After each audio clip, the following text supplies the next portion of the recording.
Deni Avdija, big season for my guy coming up. Is he going to be given, and I'll use the word again, the agency to really get to work on offense? And I think we saw a little bit of it after the Bradley Beal trade last year. But is he going to get that type of control, or is he in danger of sort of getting lost in the shuffle of, okay, well, we have Bilal Coulibaly here, we have Kyle Kuzma, we have Corey Kispert, we have a bunch of other guards and Delon Wright and Jordan Poole and Tyus Jones who can handle the ball. Like, what does the immediate future hold for Deni Avdija on this team? There was like an 8-game stretch last year, I want to say post trade deadline, where like we got to see Turbo Deni, and that like half the Wizards fan base like erupted about like, yes, finally we've seen the guy we wanted to see. And he looked confident, and he was just like kind of like balling out there, right? Like there was flow, and he just seemed to have like really taken a step forward, and it just kind of fizzled out over the course of the year. And then when they shut Bradley Beal down and Porzingis finally sat a little bit, you started to see a little bit more of that again, of just like, here, have the ball, try to do good things. And I think that's what he would have most benefited from the last couple of years, is to be on this kind of team and be given the opportunity to just like feel his way out. Like Deni needs the ball to provide some value on offense, but he's not good enough with it that you're going to take the ball away from some of the other guys that they've had the last couple of years. On this team, like, you probably want that. Like, I don't think Poole wants to be a point guard. I don't think Kuzma wants to have to be a point guard.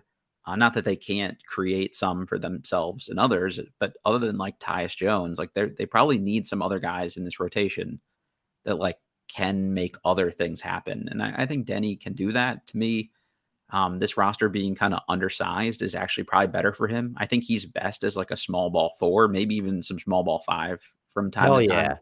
Like Let's see it. he's a strong enough dude, but he's not like crazy quick. So he's not beating threes off the dribble a lot. He can't really dribble with his left hand still. But you could beat a slower 4 or 5. Like, could he take Isaiah Stewart off the dribble? Yeah, sure. Like something like that.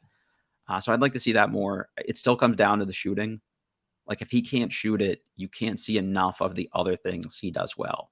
If no one closes out on him, he can't attack a closeout, like, so you can't use the ball handling and the reasonable speed that he has. So I think that's still the swing skill. It's a swing skill for a lot of NBA guys, but for him to provide offensive value, he just has to shoot it at a reasonable enough clip that people can't guard him like he's Draymond or Russell Westbrook. And that happened at times last year. So if he's 35%, is that enough to like be respectable that he can, put the ball on the floor a little bit more? Sure. He started to finish around the rim a little bit better. That was great to see.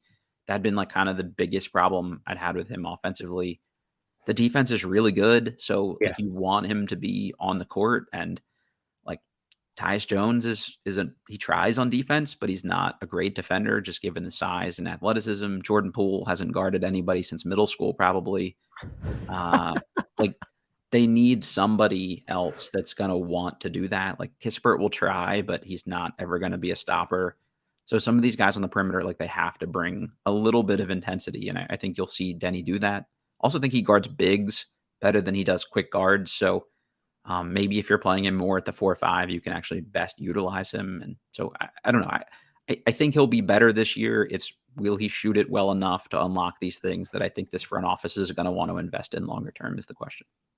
Yeah, if people who are not Wizards fans listening to this podcast, I feel like, and everyone knows that I'm a Deni Avdija like fanatic, basically. And are you impressed that I waited like 4 questions? It was before I nice. got Yeah, Deni you Avdija? buried the lead here a little bit. It was restraint, but he's a caps lock defender. Now you said he's not like great against quick guards, but like he can guard He the can. point No, of attack. And it's I like, mean, nobody guards Ja Morant that well, so that's kind of right. a nitpick, It's more so just like if you had to, I'm not saying build the ideal defender for these guys, but like almost the ideal matchup for him is like you see him on James Harden or a Luka, where it's like those guys are really tough, but they're not operating at blazing fast Yeah, speeds. And he's so that's perfect where for he a guy can like really that. shine. Yeah. Yeah. I am, and shooting, when we mention shooting, it becomes a cliche. For him, it's really a big deal because like if there's not really the in-between game, Exactly. you're right. He was finishing around the rim better. And I think he knows how to like use his shoulders and be physical with the ball. I actually don't really have a problem with his ball handling, except he doesn't.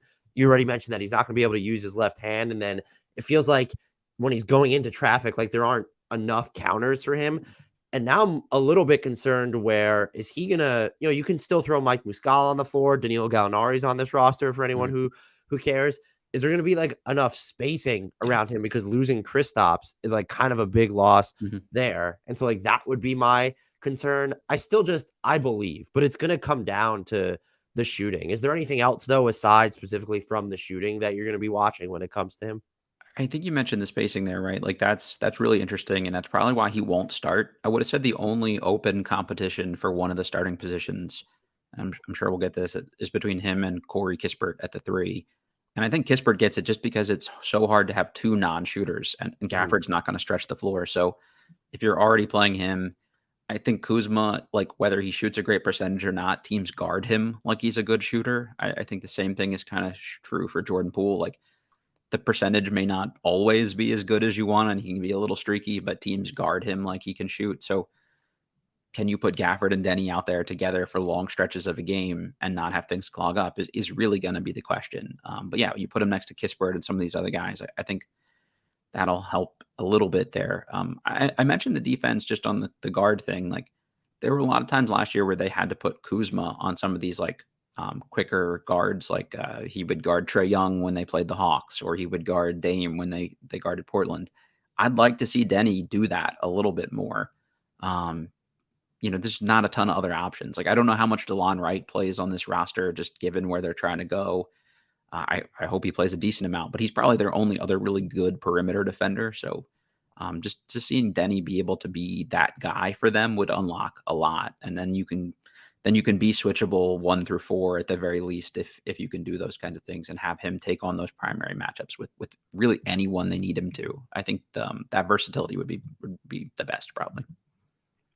Is there like any chance that he would sign an extension, or is it just sort of off the table just because the new front office is in here? And I'll even frame it this way: like, what would be and I've thrown this in the outline, like, what would be if you had to rank these in terms of most likely outcomes? There's signed extension, get traded by the deadline, re-signs as a restricted free agent, or just leaves in free agency next year.